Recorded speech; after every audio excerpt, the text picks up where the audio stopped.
Oke, halo, assalamualaikum teman-teman. Hari yang spesial nih, masih melanjutkan sesi Tech Talks Endgame 2021 ini. Setelah batch 1 tadi sudah dilakukan dengan pembicara dan topik yang berbeda, maka kali ini kita lanjutkan dengan batch yang kedua.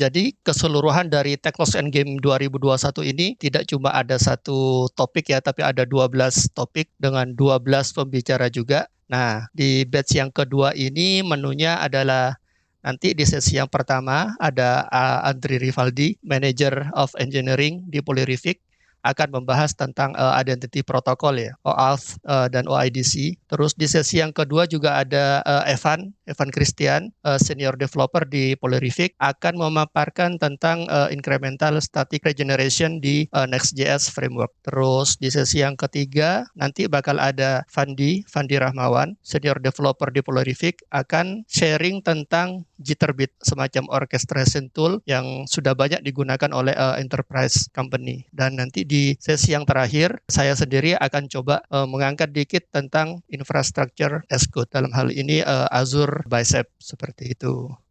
Baik, tidak usah berlama-lama lagi, segera kita sapa pembicara kita yang pertama. Halo Andri, apa Ya, kabar? halo. Baik, Gimana London hari ini?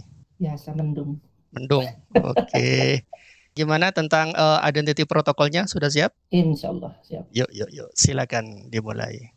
Oke, untuk Tech Talk kali ini aku coba jelasin tentang OAuth 2.0, 2.0 sama OIDC. Kita bahas satu-satu dulu aja ya. Jadi bahas dari OAuth 2 baru ke OIDC nanti. Pertama sekali kita bahas tentang OAuth 2-nya dulu. Ya, OAuth 2 Open Authorization itu kepanjangannya. Jadi dia itu semacam standar atau protokol yang ngebolehin aplikasi satu untuk mengakses aplikasi lainnya atas nama usernya sendiri, on behalf of the user. OAuth 2 sendiri itu sebenarnya kalau mau dibilang authentication itu salah, karena OAuth 2 sendiri itu open authorization, jadi otorisasi bukan autentikasi. Yang kedua, kalau mau dibilang OAuth itu pure authorization itu salah juga, kurang benar sih sebenarnya. Karena OAuth sendiri itu intinya adalah mendelegasikan authority. Jadi OAuth sendiri itu protokol untuk mendelegasikan otorisasi dari aplikasi satu ke aplikasi dua.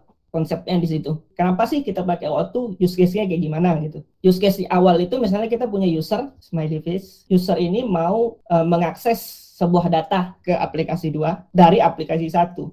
Kalau secara normal ya biasanya orang-orang itu kalau dulunya itu bakal nge-sharing user password aplikasi 2 ke aplikasi 1 yang notabene kalau secara security ini salah karena kita mengasih kredensial aplikasi 2 ke aplikasi 1 dan aplikasi 1 bisa mengakses apa aja. Karena use case inilah OAuth itu ada sebenarnya. Karena secara integrasi juga nggak bakal bagus karena setiap ada perubahan misalnya kita mengubah password di aplikasi 2 otomatis konfigurasi di aplikasi satu untuk akses data di aplikasi dua itu bakal berubah. Nah, dengan adanya OAuth 2, klien bisa request ke aplikasi satu dan aplikasi satu akan nge-redirect ke aplikasi dua dan usernya sendiri nge-autorasi itu lewat scope-nya apa, misalnya mau ngambil data apa, segala macam delimitasi di situ, barulah bakal aplikasi dua akan menghasilkan granted access token, baru bisa komunikasi itu. Jadi sebenarnya sih kita bisa ilangin dulu nih username password karena sebenarnya itu bukan standarisasi dari OAuth seperti yang aku bilang tadi. OAuth sendiri itu otorisasi bukan autentikasi. Dari situ kita bisa berangkat bahwa OAuth itu sebenarnya itu ada 4 rule. Yang pertama itu resource owner, itu klien, itu usernya kita. Yang kedua itu klien, aplikasi yang mau di granted access-nya nih, yang perlu datanya. Yang kedua authorization server untuk autorisasi. Yang keempatnya itu ya resource servernya, tempat data itu. Apakah bisa digabung antara authorization server dengan resource server? Ya bisa. Or kalau misalnya kita punya identity provider sendiri atau segala macam, ya bisa-bisa aja kayak DFS gitu. Authorization server itu dipisah biasanya dari resource servernya. Misalnya untuk enterprise aplikasi biasanya gitu. Nah, ini biasanya example of implementation-nya. Jadi, misalnya kita punya case user pengen aplikasi satu ini integrate dengan aplikasi dua, ngambil data. Pertama yang kita lakukan biasanya itu register dulu aplikasi name-nya apa, callback URL-nya apa, itu segala macam ya aplikasi name kayak ya aplikasi ID lah identifier aplikasinya yang mau connect gitu. Dan itu dari authorization servernya sendiri itu bakal ngerespons, biasanya itu kita dikasih client ID sama client secret. Client secret ini sendiri ya mesti disimpan di aplikasi satu. Ini kayak semacam username password lah antar aplikasi itu sendiri. Ngomong-ngomong ini soal, kalau yang ini kita anggapan ini server to server ya, jalurnya server to server. Habis setelah kita inisialisasi sini biasanya tuh contoh case misalnya, oh user aku mau get data nih, aplikasi satu itu bakal nge-redirect ke authorization servernya. Biasanya dia akan membawa client ID tadi, redirect URL. Terus aplikasi juga mesti nge-bring scope-nya. Scope-nya apa nih? Dia mau ngambil apa nih? Apa aja yang bisa dilakuin di situ? Biasanya di-define di scope. Nah, untuk biasanya first time, biasanya kalau user first time, kalau misalnya kita sign in with Google segala macam, biasanya ada allow something to access ini, yes or no gitu. Itu biasanya first time. Dan usernya sendiri bisa menolak atau enggak. Keuntungannya sih di situ gitu loh. Jadi kita bisa lihat dulu, oh aplikasi ini mau ngeliat apa aja nih. Aku allow apa enggak gitu loh. Ya kalau dia allow, maka aplikasi 2 biasanya itu akan ngirim authorization code. Authorization code inilah yang bakal digunain aplikasi 1 untuk meretrieve akses token. Jadi nggak langsung akses tokennya dikirim sebenarnya. Ya bisa aja sih ada implementasi yang nggak bisa langsung ngirim ke akses tokennya. Cuman itu sebenarnya untuk mencegah sih biar security-nya lebih bagus lagi. Nanti baru aplikasinya bicara nih, talk to each other. Jadi ini yang merah ini kalau kalian lihat ini sebenarnya sih dia talkingnya server to server. Kalau yang dari garis biru, yang kuning ini sebenarnya itu dari browser client. Kalau misalnya ada sometimes ya misalnya ada mau ngehack atau man on the middle lah. Jadi walaupun dia dapat authorization code, dia bisa nggak ngapain karena client secretnya sendiri nggak bakal bocor. Jadi kalau dia udah, oh ini client ID aku segala macam authorization code-nya, barulah klien biasanya tuh dari aplikasi 2 akan ngasih tuh ke aplikasi 1. Oh ini akses token kamu. Misalnya di set expires-nya apa, refresh tokennya bisa lah di-include atau segala macam. Dan disitulah guna misalnya ya akses tokennya expired segala macam biasanya dari refresh token. Nah kalau udah gini, aplikasi 1 yang sendiri udah bisa nih connect ke aplikasi 2 ngambil data gitu. OAuth itu sendiri itu grant type. Kalau grant itu sebenarnya sih itu kan kayak flow step by step. Dari klien ngecoba nge-retrieve data dari aplikasi satu ke aplikasi lainnya, biasanya disebut grant atau flow, biasanya orang juga nyebutnya flow gitu. Dan banyak tipenya gitu. Tipenya bisa authorization code kayak yang aku kasih di slide sebelumnya itu sebenarnya tipenya itu authorization code. Kalau mau lebih secure lagi biasanya kita pakai authorization code with PKCE ini. PKCE itu Proof Key for Code Exchange. Biasanya digunain untuk SPA atau mobile. Ada hybrid, credential atau implicit. Kalau bicara soal OAuth itu sebenarnya sih fleksibel sih sebenarnya. Dia nggak ngasih standar yang strict gitu. Contohnya aja misalnya soal tokennya.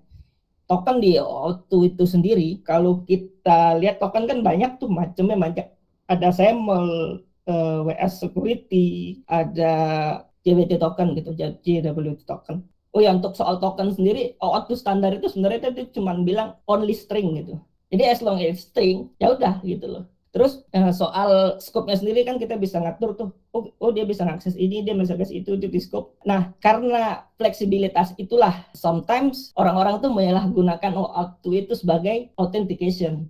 Nah, untuk mengatasi itulah maka OIDC itu diintroduce untuk ngeset standar authentication. Dan OIDC sendiri itu nge-introduce hal baru, dia ada ID token dan harus JWT. Dia di-build on top OAuth 2, jadi OIDC itu eksis kalau ada OAuth 2. Terus biasanya dia ada user info endpoint buat ngambil usernya. Kita lihat sampelnya, ini kurang lebih sama. Di sini ada user info endpoint, authorization servernya sama, resource servernya sama, dan aplikasi 2 ini bisa kita bilang OIDC provider. Terus ke aplikasi 1 juga bisa kita bilang relaying partner sekarang. Jadi stepnya kurang lebih sama, register app-nya dulu, terus ngeset client ID, client secret. Yang bedain itu scope-nya nanti. Di scope-nya sendiri biasanya kita define, open ID gitu loh. Dan pada saat itulah maka di usernya itu istilahnya login, kita review apa itu scope-nya gimana, usernya bisa nge-review juga. Setelah di granted, barulah authorization code-nya dikasih oleh authorization server, hampir sama. Yang bedain cuman pada saat dia udah ngasih authorization code-nya, balikannya itu include ID token. ID token sendiri itu biasanya standarnya ya emailnya, username yang identical, terus including claim. Ya klaimnya bisa macam-macam lah, mau ngisi role atau apa gitu loh. Dan salah satu yang mesti kita garis bawahi adalah ID token should be small. Jadi misalnya kita mau include atribut-atribut user lainnya kayak departemen, tanggal lahir, segala macam. Kalau bisa jangan di-include di ID token, karena sebenarnya OIDC sendiri udah nginclude nih, gue punya endpoint sendiri, user profile namanya, user info gitu loh. Jadi kalau mau ngambil lebihnya ya lu tembak ke sini aja, jangan sampai ID tokennya nantinya gede gitu loh. Setelah itu ya barulah dia bisa connect, dan kalaupun ada keperluan misalnya mau ngambil apa-apa lagi buat user infonya ya tinggal tembak aja ke user info endpoint gitu. Gitu aja sih overview-nya, sebegitu gitu lah. Oke. Terima kasih Andri. Tentunya waktu 10-15 menit ini nggak cukup ya untuk menjelaskan keseluruhan tentang OAuth 2 dan OIDC ini. Iya, Iya, karena betul. sebenarnya kan masih banyak lagi gitu. Ada yang pakai hybrid, ada yang pakai implicit Betul, gitu betul, kan. betul. Konsepnya yang penting itu ya kalau OAuth authorization, IDC authentication, itu aja sebenarnya intinya di situ di summary-nya gitu. Beralih ke topik selanjutnya, ada sebuah tren akhir-akhir ini yang dimana web front end cenderung kembali ke format sederhananya yang lebih statik dan mendelegasikan sebagian fungsi dinamisnya itu ke back end seperti itu. Ini agak berbeda dengan tren yang sebelumnya di tahun-tahun sebelumnya dengan kehadiran single page application itu SPA, di mana hampir semuanya itu diserahkan kepada browser seperti itu, kerja kerasnya di sana. Nah, pembicara selanjutnya akan segera kita sapa aja. Halo Evan, Halo, Mas. apa kabar? Baik. Sudah siap dengan Next.js-nya? Mudah-mudahan siap. Oke, ya dipersilakan Evan.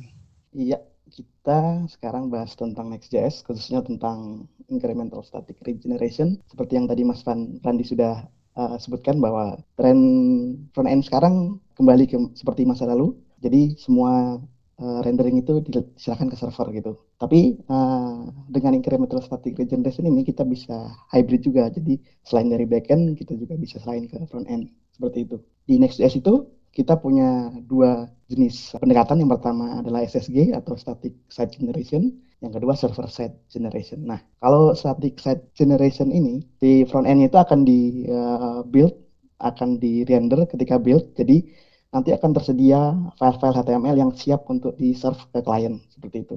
Sedangkan kalau server side rendering, ketika ada request dari klien, dalam hal ini browser, maka server akan merender di belakang, lalu akan di-serve dalam bentuk HTML yang siap jadi ke klien. Kelebihan dari server static site generation atau SSG ini adalah klien tidak lagi perlu menunggu server untuk ngerender di belakang dan diserahkan ke depan, karena hal itu sudah dilaksanakan di waktu build gitu. Tapi kita punya sedikit masalah dengan SSG ini. Andai kata kita punya custom headless CMS seperti Contentful seperti itu. Jadi kita punya aplikasi yang kontennya itu kita serahkan ke pihak ketiga. Tapi kita juga pengen memanfaatkan static site generation ini, artinya setiap kali user datang untuk request data atau HTML, itu sudah siap saji dan tidak lagi perlu menunggu lama. Itulah muncul namanya incremental static regeneration. Jadi masalah ini ketika misalkan kita punya blog gitu, tentu di depannya ada list-list post yang kita punya gitu, semua post. Lalu nanti kita klik, bisa kita tampilkan detail dari blog tersebut. Nah, masalahnya adalah kita build, data yang tadi sudah ada itu akan muncul di homepage. Tapi ketika websitenya sudah live, terus kita tambahkan data di headless CMS, data itu nggak akan ada muncul di website kita, karena seperti yang tadi saya jelaskan bahwa server static site generation itu akan dilakukan ketika kita build si aplikasinya.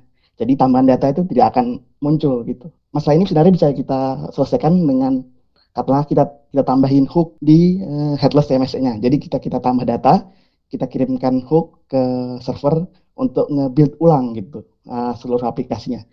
Cuma ini akan menjadi persoalan ketika build-nya itu terlalu costly gitu. Jadi aplikasi kita terlalu besar, kalau kita build ulang seluruh project itu memakan banyak waktu dan banyak biaya. Jadi itu tadi muncul incremental static regeneration. Pendekatan ini akan mengupdate page-page yang datanya berubah. Tidak seluruh aplikasi akan di-rebuild ulang gitu. Gimana sih cara kerjanya? Yang pertama, andai kata kita punya blog seperti ini, lalu di headless CMS-nya kita tambahin data. Ketika user datang ke aplikasi kita, di belakang layar, Next.js akan melakukan data komparasi terhadap data yang paling baru dan data yang ketika di-build. Ketika ada perubahan data, maka halaman tersebut akan di-generate ulang di belakang layar untuk nantinya akan di-serve ke klien pada visit berikutnya. Jadi visit yang pertama ini akan nge-trigger si server untuk nge-build ulang page yang datanya berubah. Sebenarnya ini bukan seperti ada kayak background task gitu di belakang layar untuk ngecek apakah data ada berubah atau tidak. Tapi hal ini semuanya akan di-trigger oleh user. Ketika user datang pertama kali, itu akan melihat data yang lama gitu. Tapi di belakang layar akan ada pengecekan data ke belakang, dalam hal ini ke headless CMS. Oh, ternyata ada data baru. Maka halaman tersebut akan di-build dan akan ready untuk next visit. Mungkin bisa lebih baik kalau kita contohkan saja. Katakanlah kita punya aplikasi seperti ini gitu. Ada blog, kita punya post 1, post 2, terus di dalamnya ada detailnya, lalu kita ada ya contentful. Kita punya 2 konten seperti ini. Yang satu belum kita publish, jadi tidak akan muncul di halaman tersebut. Ketika kita publish, lalu kita datang lagi halaman ini, kita refresh, datanya tidak akan muncul karena halaman ini itu sudah ready ketika kita build gitu. Jadi untuk kita mengaktifkan static regeneration tersebut, kita tambahin option revalidate. Dalam hal ini akan menerima parameter number dalam bentuk second gitu. Bisa 1, 60. Jadi kita bisa define berapa lama aplikasi ini harus revalidate gitu. Maksudnya gimana? Ini seperti kayak jendela gitu. Misalnya kita masukkan di sini 60 gitu. Berarti dari pertama kali di build sampai 60 detik ke depan ketika ada perubahan data, dia nggak akan nge-build ulang gitu. Sampai lewat dari window yang kita tentukan, ketika ada perubahan data, itu akan nge-build ulang gitu. Untuk contoh, sekarang kita set 1 supaya lebih cepat, save. Selain di index, juga kita siapkan di detailnya tadi.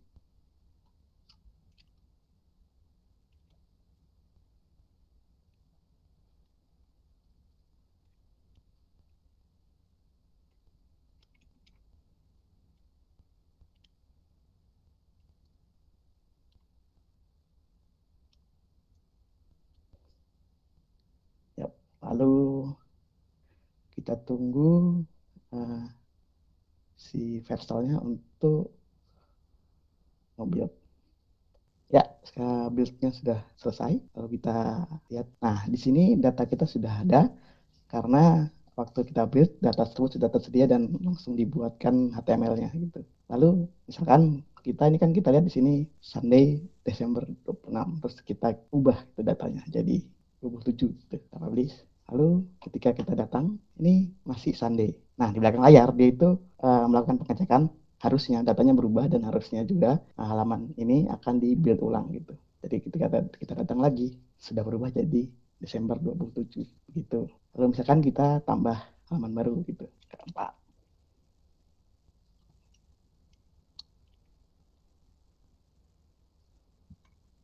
Kita tambahkan. Ini isinya ya kita save saja karena hanya untuk menunjukkan apa yang terjadi seperti itu. Oke, kita punya 4 konten. Kita datang sekali, masih sama 3 karena tadi untuk pertama kali datang dia akan nge-trigger data cek ke belakang karena ada data perbedaan data maksud saya. Lalu ketika datang lagi, maka data tersebut akan tersedia di sini. Nah, cuma batasan dari ISR ini, dia itu hanya akan ngecek page yang sudah di-build waktu kita pertama kali nge-build aplikasi ini. Jadi misalkan halaman indeks ini kan dari tadi sudah ada, cuma datanya aja yang berubah. Ketika ada data berubah, dia akan melakukan build ulang untuk halaman ini. Jadi ketika kita buka halaman ini, dia akan 404. Karena waktu kita build post keempat.html di belakang layar seperti itu tuh nggak ada. Jadi ya nggak support hal ini. Sedangkan untuk halaman yang sudah di-build sebelumnya, dia itu support gitu. Jadi itu hambatan dari ISR. Namun hal tersebut itu ada solusinya lagi. Solusinya itu adalah pakai fallback namanya. Yang itu nanti mungkin kita bisa jelaskan di lain waktu karena sekarang kita overview tentang ISR. Seperti itu, Mas. Baik, iya terima kasih Evan atas insight-nya tentang Next.js ini. Jadi di dunia software development sekarang ini sebuah aplikasi umumnya sudah tidak berdiri sendiri lagi, artinya behavior-nya tidak bergantung pada event yang ada terjadi di dirinya sendiri, tetapi juga bergantung kepada event yang terjadi di service lain, service eksternal seperti itu. Dan itu sudah sangat common terjadi di aplikasi saat ini. Nah, kita akan lanjut ke pembicara kita selanjutnya, yaitu Fandi Rahmawan. Halo Fandi, apa kabar? Halo Mas, baik-baik. Oke, sudah siap dengan Jitterbit-nya? Sudah Mas. Iya, langsung aja silakan di-share. Oke, teman-teman, pada kesempatan kali ini saya akan mencoba membawakan satu topik tentang bagaimana sih kita mengorkestrasi sebuah service dengan Jitterbit. Mungkin ada yang pernah tahu juga Jitterbit itu apa. Jitterbit itu sebenarnya udah lama. Jadi Jitterbit ini punya nama official Jitterbit Harmony. Dia itu sebuah integration platform yang dia itu untuk mengintegrasikan service-service yang terintegrate dari satu atau lebih aplikasi. Jitterbit di sini fungsinya untuk mengintegrasikan service-service tersebut. Basically Jitterbit is action platform for data migration tool untuk memindahkan data dari service satu ke service yang lainnya, dan juga mensinkronisasikan data-data yang dipas antara service tadi. Jitterbit itu dia pertama bisa mengoperasikan ETL, extract, transform, load. Jadi dia mengekstrak datanya, lalu dia menganalisa dan memproses data tersebut, lalu dia meload datanya ke service tujuannya.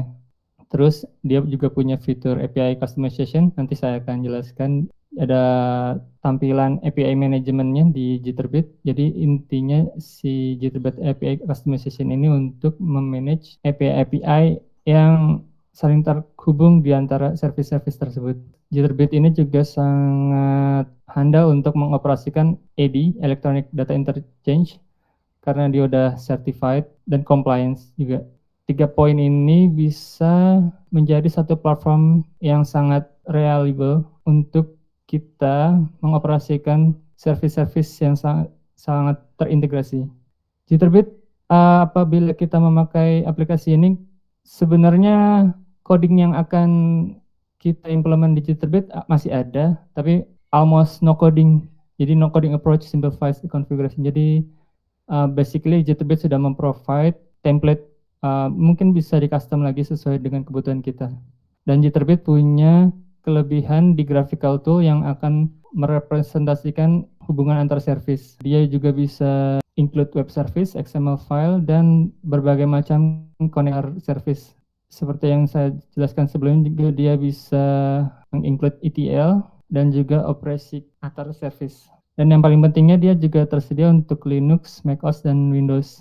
Dia juga bisa tersedia di AWS EC2. Apabila teman-teman kurang familiar dengan Jitterbit, mungkin pernah dengar salah satu dari software ini, MuleSoft, Boomi, G2Deal, SnapLogic, Zapier, dan banyak lagi. Ada juga software yang sebenarnya sudah well mature di dunia service dan integration. Salah satunya adalah Nintex dan K2. Kalau nggak salah ini lebih terintegrasi ke environment-nya SharePoint dan .NET. Cuman ya kalau Jitterbit lebih unggul di bagian integration antara bermacam-macam operating system. Saya langsung aja mungkin demo Jitterbitnya. Oke, pertama Jitterbit tersedia dalam format aplikasi yang terinstall di device kita langsung. Jadi kita bisa akses tanpa harus membuka browser. Ada juga Jitterbit Cloud. Jadi ini Jitterbit Cloud-nya.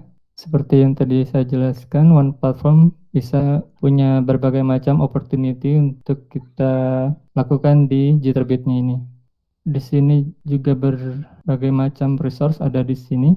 Tapi ada 4 macam main menu yang ada di Jitterbit Cloud ini. Ada Cloud Studio, API Manager yang berkaitan dengan API handler yang tadi ada di slide. Marketplace ini salah satu kelebihan Jitterbit-nya, kita bisa pakai pre-built template yang ada di sana di Marketplace, atau juga custom tool yang akan membantu kita mengintegrasikan antar service. Terdapat juga manajemen konsol yang berfungsi untuk memanage dan monitor integration service-service kita. Cloud Studio nanti akan saya jelaskan. Basically tampilannya sama seperti Jitterbit yang terinstall di device kita. API Manager ini salah satu fitur Jitterbit yang memungkinkan kita untuk menerima atau mempublish sebuah objek dari service yang kita buat. Jadi kalau misalkan salah satu contohnya, misalkan kita punya API untuk mengallow kita memproses satu kegiatan. Kalau ada incoming request ke service URL ini, Jitterbit-nya akan memproses operasi ini.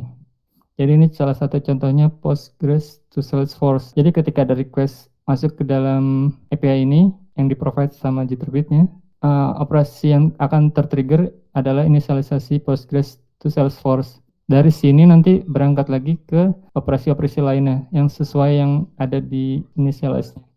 Ada juga marketplace. Di sini banyak sekali template-template atau tools atau berbagai macam konektor. Jadi Jitterbit itu dia bisa connect ke berbagai macam service kayak Salesforce atau misalkan integrasi ke website work.com untuk mensinkronisasikan data employee, internal organization dan sebagainya dan yang lainnya.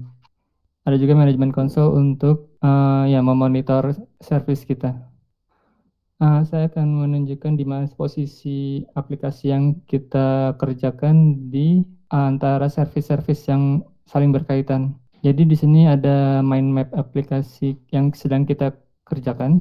Dia punya beberapa third party dan service-service yang harus diintegrasikan dengan aplikasi ini. Jadi dia tuh berdiri di antara aplikasi North Capital, Phoenix, Jitterbit, Mimix, dan Wells Fargo. Jadi dia belum bisa berdiri sendiri, jadi dia harus mengintegrasikan datanya ke berbagai macam pihak yang terkait untuk mengallow sebuah proses investment di Amerika sana. Jadi ada North Capital untuk mengecek validitas user dan sumber dananya, terus ada juga service-service untuk memproses transaksi dari usernya. Jadi si Jitterbit ini di case aplikasi kita berfungsi untuk mensinkronasikan data dari Modif ke Wells Fargo dan Mimix. Wells Fargo adalah salah satu penyedia pembayaran di sana dan Mimix adalah salah satu accounting system. Nah ini Jitterbit Studio-nya yang terinstall langsung di device kita. Kalau kita bisa lihat di sini banyak operasi-operasi yang akan menghubungkan service kita ke service yang lainnya. Di sini juga ada section-section seperti transformation, source, misalkan kita mau ngambil data dari database kita, lalu dioperasikan sedemikian rupa sehingga ready untuk di-submit ke Van America atau Salesforce atau Postgres. Di sini ada project variable yang bisa kita reuse untuk berbagai macam operation. Dan yang paling powerful dari Jitterbit ini adalah yang tadi saya jelaskan, konektornya. Dia sangat banyak konektornya. Jadi misalkan kita mau integrate aplikasi kita ke misalkan HubSpot atau Oracle, ini udah ada konektor bawaannya. Kali ini saya akan mencoba menjelaskan salah satu operation singkat. Jadi Jitterbit itu basically dia workflow management system. Jadi ketika kita buka salah satu operation, misalkan kita mau melihat tampilan operationnya, jadi ada flow-flow-nya. Ketika ada trigger yang dieksekusi, operation ini bisa dijalankan by trigger. Kalau kita lihat di sini dia di-execute oleh Jitterbit setiap hari jam 10 UTC. Kita bisa juga create custom schedule juga. Ketika trigger itu jalan, dia akan mencoba menjalankan satu script Jitterbit. Mungkin nggak semua orang familiar, tapi basically flow-nya sama kayak programming language yang lain. Jadi kita ada variable assignment-nya di sini, terus if else-nya juga mungkin agak berbeda, tapi intinya sama juga. Kita lihat di sini ketika kondisi tertentu kita jalanin run operation ke operasi kedua. Kalau misalkan gagal, dia juga bisa ngirim email message seperti ini. Jadi ketika gak berhasil, dia akan lanjut ke operasi kedua sesuai dengan flow-nya. Kalau gagal, dia akan men-trigger si operasi handle schedule error-nya tadi. Dan proses ini akan terus berlanjut sampai terakhir post schedule-nya. Mungkin segitu dulu, Mas. Iya, terima kasih Fandi atas insight-nya tentang Jitterbit. Jadi sebelum closing, saya akan mengangkat sedikit nanti tentang infrastructure as code. Nah, dengan boomingnya DevOps beberapa tahun belakangan ya, flow kerja dari Dev dan Ops kayaknya sudah semakin tidak bisa dibedakan gitu. termasuk juga dalam hal provisioning resource, baik itu di cloud maupun di on-premise seperti itu. Semuanya mirip-mirip. Bagaimana dev bekerja, ya begitulah ops juga bekerja seperti itu. Nah, termasuk juga dengan tren infrastructure as code atau IAC. Di sini si ops team juga mencoba untuk mimik bagaimana cara DevOps bekerja selama ini, yaitu berdasarkan code. Nah, apa itu IAC? Banyak definisinya. Salah satunya adalah proses untuk memanage dan memprovision infrastructure, ya, itu adalah intinya through machine readable function definition files, aka codes seperti itu, rather than physical hardware configuration. Jadi alih-alih seperti apa yang ops lakukan pada dahulu kala ketika mau manage infrastructure, mereka melakukannya secara manual. Ketika mereka butuh disk, mereka secara manual menambahkan disk. Ketika mereka membutuhkan memori yang lebih gede, mereka menambahkan memori seperti itu kan di on-premise. Begitupun juga ketika ada peralihan ke cloud, hal-hal seperti itu masih dilakukan seperti itu. Ketika membutuhkan resource yang lebih besar misalnya, ya mereka secara manual melakukannya di provider cloud yang bersangkutan seperti itu. Nah, dengan IAC ini, itu semua dilakukan secara automate dengan menggunakan code. Jadi alih-alih mengerjakannya secara manual, maka ops sekarang juga membuat code untuk memprovision infrastructure. Nah, kenapa sih IAC? Sebab IAC ini solve real problem gitu. Jadi problemnya itu sebenarnya bukan problem yang diada-adakan, bukan hanya sekedar mau meniru bagaimana dev itu bekerja flow-nya, tetapi karena ada beberapa masalah yang emang real seperti di lapangan. Seperti misalnya untuk men-setup sesuatu yang kompleks begitu infrastruktur itu sangatlah susah dan juga membutuhkan waktu gitu. Nah, dengan IAC ini diharapkan pekerjaan dari ops itu tidak lagi terlalu susah untuk men-setup suatu infrastruktur yang kompleks dan juga tidak terlalu membutuhkan banyak waktu seperti itu. Terus yang kedua problemnya adalah inkonsistensi tentu saja. Ketika semua dilakukan secara manual, maka yang ada adalah inkonsistensi antara environment satu dengan environment yang lain. Mungkin bisa dibikin mirip, tetapi kemungkinan untuk tidak konsisten itu sangat besar. Terus yang selanjutnya adalah undocumented configuration. Ya bisa dibayangkan ya, ketika kita mengkonfigurasi suatu sistem misalnya, ada yang terdiri dari beberapa server, malas nggak tuh mendokumentasikannya.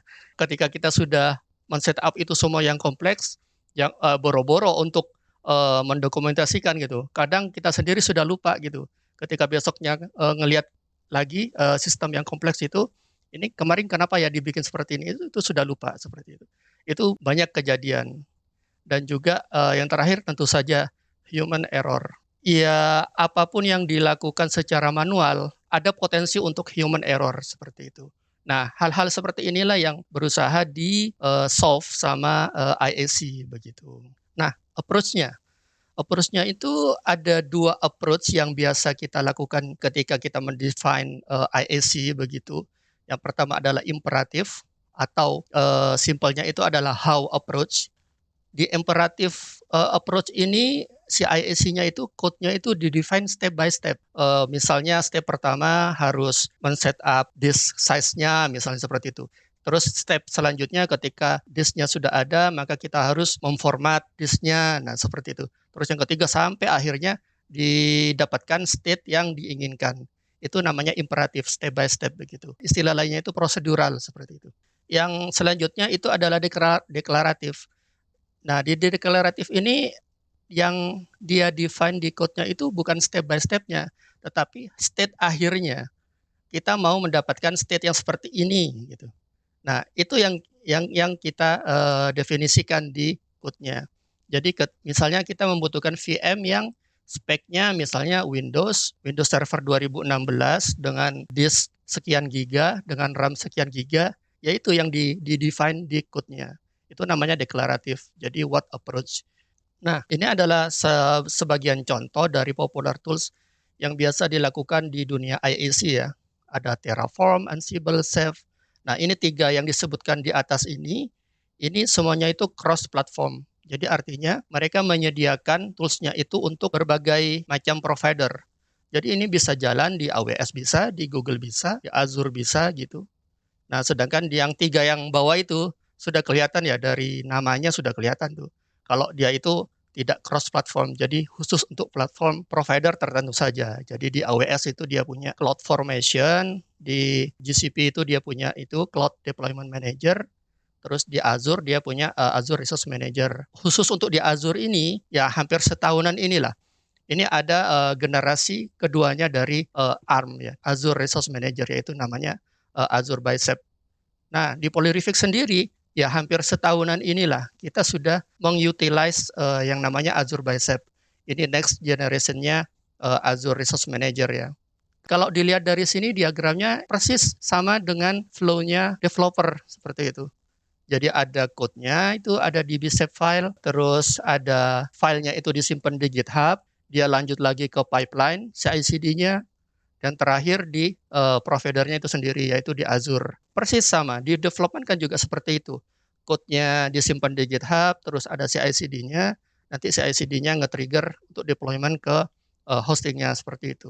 Nah, ini adalah contoh bagaimana Azure Bicep mendefinisikan resource. Misalnya nih, kita mau VM Ubuntu. Nah, di sini tinggal di-define aja resource Ubuntu-nya.